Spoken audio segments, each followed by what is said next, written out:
예, 반갑습니다. EBS에서 우리 이번 조계서와 같이 이렇게 우리 여러 어머님들하고 또 학부형들하고 같이 이렇게 좋은 시간들 만들어 주셔서 고맙습니다. 저를 먼저 소개해 드리면요. 저는 EBS에서 지금 한 1999년부터 좀 10년이 넘었네요. EBS 강의 한 10년 이상 우리 학생들과 같이 강의를 하고 있고 한영고등학교 교사로 한 20년째 근무하고 있습니다. 또 각종 이제 수학 참고서 문제집들을 제가 쓴 책이 한 200권 됩니다.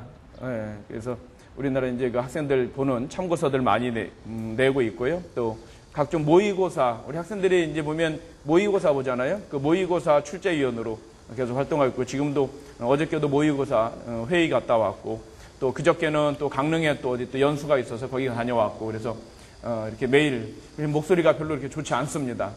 그래도 좀 양해해 주시기 바라고요. 오늘 이렇게 많은 분들 참석해 주셨는데 저는 더 많은 분들이 올 줄 알고 긴장을 많이 했는데 상당히 마음이 좀 편해졌습니다.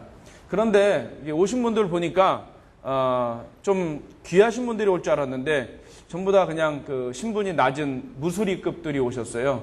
어머님들 집에서 아이들한테 무수리잖아요. 그죠? 네. 신분이 높은 분들은 우리 수험생들이시고 수험생한테 꼼짝 못하는 그냥 하인 역할 하시는 그런 우리 어머님들이 오신 것 같은데, 그만큼 우리 아이들한테 우리 어머님들이 이제 집에서 힘도 못 쓰시고 힘들고 그런 와중에도 아이고 이런 왼수 하면서도 또 와서 뭔가 하나 건져다 줘야지 하고 또 이렇게 오셨는 것 같은데, 오늘 짧은 시간 동안 뭐 많은 것들을 얻어가지지 못할 겁니다. 어차피 집에 가서 얘기하려고 야 일로 와봐 내가 오늘 가서 들었는데 해도 됐어 할 거 아니에요. 그죠? 그렇기 때문에 그냥 몇 가지만 딱 건져가지고 그냥 듣던 말든 몇 마디 집어 던질 수 있을 정도로 얘기했을 정도로 그냥 하고 가시면 되지 않을까 생각이 되는데, 그래도 우리 어머니들이 좀 알고 있는 것이 낫죠. 요즘 우리 어머님들은 슈퍼 엄마들이시잖아요. 웬만한 거 진짜 모든 걸 다 잘해야 되는 슈퍼 어머니들이셔야 됩니다.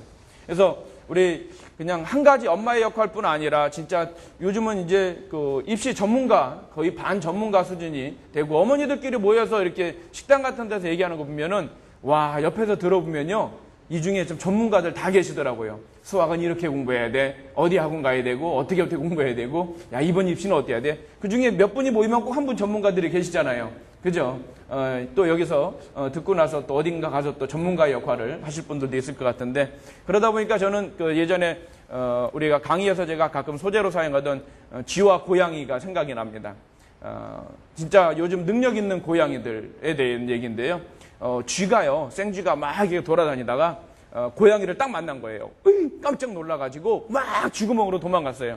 그래가지고 헥헥거리면서 이러고 살았다 그러고 있는데 밖에서 멍멍 그러는 거 있죠. 그래서 쥐가 뭐야 이건 난 고양이인 줄 알았더니 강아지 새끼였잖아 하고 뭐니 너 나가서 보니까 고양이가 딱 잡고 아유 요즘은 2개 국어 해야 먹고 살아 이러는 거 있죠. 고양이가 강아지 소리 멍멍 냈답니다. 좀 웃어주셔야 되는데 그냥 재미없네. 올해요 수능 시험의 특징에 대해서 잠깐 말씀을 좀 드리도록 하겠습니다.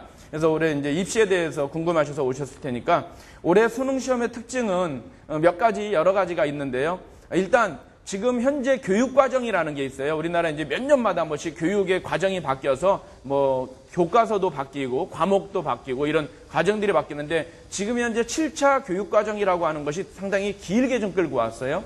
그게 올해 고3 학생들이 올해 마지막입니다. 그렇기 때문에 수능 시험도 올해 지금 현재 7차 교육과정에 따른 수능 출제 경향을 크게 바꾸지 않는다라는 게 기본 원칙입니다. 그래서 작년, 재작년, 최근에 몇 년 거를 보면 올해 출제가 어떻게 될 거다라는 게 거의 결정이 되어 있습니다. 그것들이 이번 6월 모의평가에도 반영이 되어 있고요.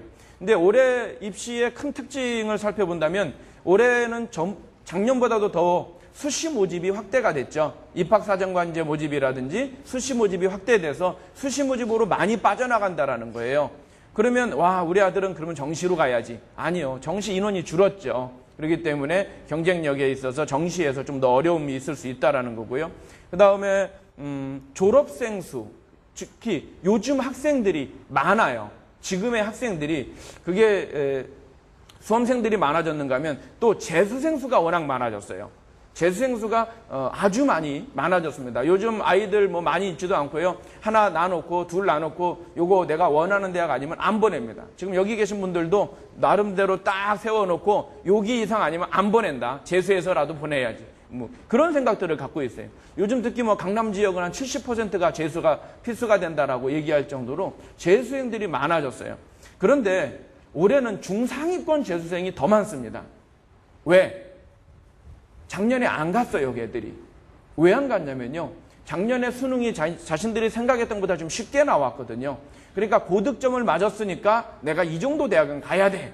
아, 내가 시험을 잘 봤으니까. 그러니까 사실은 잘 본 것도 아닌데도 자기가 문제가 쉬워서 잘 본 거지 자기가 잘한 게 아닌데도 시험을 잘 봤다 그래서 자기가 원하는 대학 딱 해놓고 이거 떨어졌네. 내년에 다시 해야지. 이런 애들이 너무 많은 거예요. 내 1, 2등급 나왔는데 뭐 연구된 초성 가야지 못 가겠어? 하고서 안 갔던 애들이 너무 많아서 올해 재수생도가 좀 많아졌고요. 올해 이제 수의 같은 경우야 다른 과목에서 조금 경쟁력이 더 요구되는 이유 중에 하나는 탐구 영역 과목이 예전에 4과목을 공부했는데 이번에는 대부분의 대학이 2과목만 반영합니다. 그럼 아이들이 2과목만 열심히 공부하면 되기 때문에 시간이 남죠. 남는 시간에 또 다른 과목 공부하겠죠. 그래서 다른 과목의 경쟁력이 좀 더 높아갈 것 같고요. 그다음에 올해 입시의 아주 큰 특징, EBS에서 70% 반영한다라고 얘기를 합니다. 이 부분이요. 예년에 EBS에 관련된 부분하고 올해는 완전히 틀립니다. 올해는 대통령께서 초기에 사교육을 잡겠다라고 하고 그 방안으로 EBS를 이용하겠다 하고 올해 EBS 사장님이 바뀌셔가지고 획기적으로 평가원하고 조인식까지 했습니다. 진짜로 출제하겠다 여기서. 약속을 한 거죠. 그래갖고 발표까지 했습니다. 그리고 EBS 교재에서 진짜로 출제하겠다 그러고 이번에는 출제의 방법이 예전하고는 틀려요. 선생님들이 그냥 출제를 하고 EBS에선 우리 책에서 어디에서 얼마나 나왔나 이렇게 했는데 지금은 출제위원들한테 책을 갖다 드리고 출제위원들이 책에 있는 문제를 보고 이걸 가지고 응용을 해서 약간 문제를 변형시키거나 축소하거나 확대해서 그래갖고 출제를 합니다. 그걸 70%를 자기네가 출제를 하고 출제위원들이 출제하고 그 다음에 발표를 해야 돼요. EBS 어느 책 몇 번 문제를 응용한 문제이다. 이렇게까지. 지금 아마 책자 가지고 계신 거에 보면 그런 것들이 적혀 있을 겁니다. 6월 모의평가에 그랬는데요. 요 EBS 반영에 대해서는 제가 이따가 좀 더 구체적으로 말씀을 드리도록 하고 그 다음에 또 하나 올해 수능의 특징 중에 하나는 내년 수능을 준비하기 어렵다. 그래서 올해 아이들은 재수하기가 어렵다라는 겁니다. 아까 말씀드린 대로 7차 교육과정이 올해로 끝나기 때문에 내년에는 시험 범위가 틀려요. 그러니까 예를 들어 문과 애들은 올해는 미분적분이라는 걸 시험을 안 봅니다. 올해 고3은. 내년엔 미분적분을 시험을 봐야 돼요. 문과 학생들이. 완전히 바뀌죠. 공부를 새로 해야 돼요. 학교 다니면서 하나도 안 배웠던 것을 자기가 다시 공부해가지고 미적분 시험을 봐야 돼요. 이런 식으로 교육과정이 바뀌었기 때문에 웬만하면 재수를 안 하려고 하죠. 자, 그러면 어떤 일이 벌어지겠어요? 올해는 대학 입시 지원할 때 안정 지원을 하게 됩니다. 할 수 없이 낮춰서 지원을 해야 되고 경쟁자가 많고 그래서 올해 입시는 상당히 경쟁도 치열하고 그러면서 대학은 안정 지원을 해야 되고 자 그런데도 불구하고 자기가 원하는 대학에 가려면 그 어느 해보다도 진짜 열심히 공부를 해야 되는 그런 해가 되어 있다라는 겁니다. 물론 집에 가서 이렇게 야 올해 공부 열심히 해야 된대 그러면 또 혼납니다. 그죠? 알아 진짜 하면서 그래서 말씀들 전해주실 때 잘 하셔야 돼요. 우리 어머님들 지금 이 가슴속에 살이 몇 개씩은 들어 계시잖아요. 그죠? 애들 때문에 속상해서 그거 다 모아놓으면은 참 그렇습니다.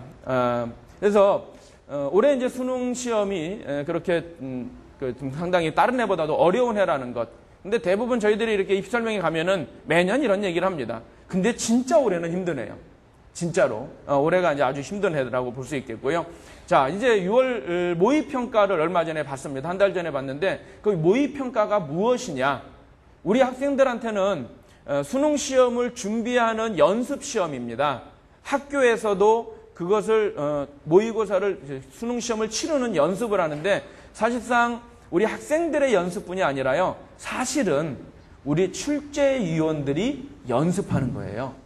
출제위원들도 연습을 해요. 우리가 무슨 공연 같은 거 하려면 리허설을 하잖아요. 출제위원들이 리허설을 사실 해본 거예요. 그러다 보니까 이 6월 모의평가를 보면 우리가 어떻게 나올 것이다라는 걸 알 수가 있어요. 연극 리허설 가서 보면, 무슨 행사 리허설을 보면은 오늘 행사가 어떻게 진행되겠다 알 수 있듯이 출제위원들도 나름대로 올해 수능의 출제 방향, 나름대로 목표 점수 어떤 유형으로 내겠다 정해놓고 그걸 연습을 해서 6월달 시험 보고 결과 분석해서 우리가 잘 냈다. 아니야 문제 좀 어렵게 낸 거 아니야? 다음에 좀 쉽게 내야 되겠네. 이런 거는 이런 식으로 출제위원들도 그걸로 연습을 하는 거죠. 6월달 모의평가에 연습을 하고 9월달에 마지막 최종 리허설을 합니다. 9월 모의평가에. 그리고 그걸 그대로 수능에 반영해서 출제를 해요. 그러니까 가끔가다 저한테 사람들이요.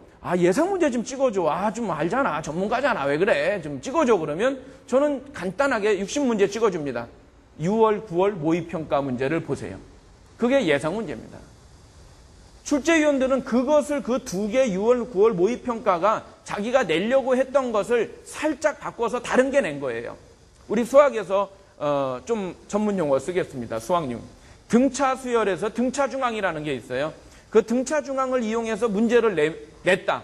그러면 수능 시험에서는 그거하고 아주 비슷한 세트로 나오는 등비 수열이 등비 중앙이라는 게 있어요. 그 놈으로 말만 살짝 바꿔서 냅니다. 6월 달에 냈으니까 수능에 내고. 왜? 요 문제의 정답률은 몇 %라는 거 알고 있기 때문에 등차하고 등비가 애들의 10% 정도 차이가 날 테니까 요거 정답률은 얼마일 것이다. 이렇게 예상을 하기 때문에 출제할 때 6월, 9월에서 냈던 문제는 객관적으로 얘네들의 정답률이 나와 있거든요. 그 정답률을 알고 있기 때문에 그거를 살짝만 바꾸면은 어떻게 될 것이다 예상해서 출제를 하게 되어 있어요. 그래서 6월 모의평가의 의의가 그렇다라는 것이고요. 또 이것이 9월 달에 한 번 더 있습니다. 이게 좀 더 정확한 것이라고 볼 수 있을 것이고요. 이번 6월 모의평가에 66만 8천 명이 시험을 봤습니다. 물론 예년에 비해서 늘어난 숫자고요. 실제로 올해 수능 예상 인원은 한 67만 5천 명 정도 예상을 하고 있습니다. 지금 이번에 시험을 보지 않은 재수생들이 더 많이 합류를 할 것이라고 예상이 됩니다. 대부분의 고3 학생들은 다 시험을 봤는데요. 재수생들은 시험 볼 장소들이 마땅치 않아서 자기 모교를 가거나 학원 등에서 봤는데 그런데 참여하지 못한 재수생들, 또 6월 이후에 대학교 1학기 끝나고 이때부터 수능을 준비하는 반수생들, 얘네들이 좀 많을 거기 때문에 올해 좀 그 정도로 좀 인원이 늘어날 거고, 수학은 가형과 나형이 있는데요.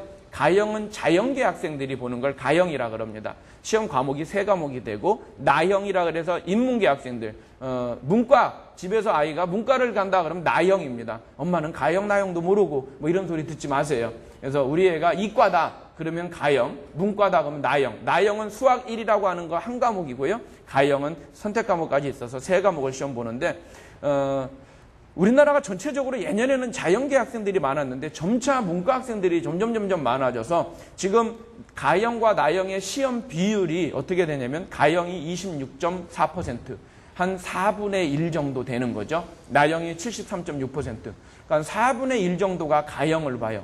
그러다 보니까 가형은 수학 좀 한다 하는 애들이 모여 있습니다. 그래서 가형의 문제는 어려워요. 출제도 어렵게 냅니다. 왜?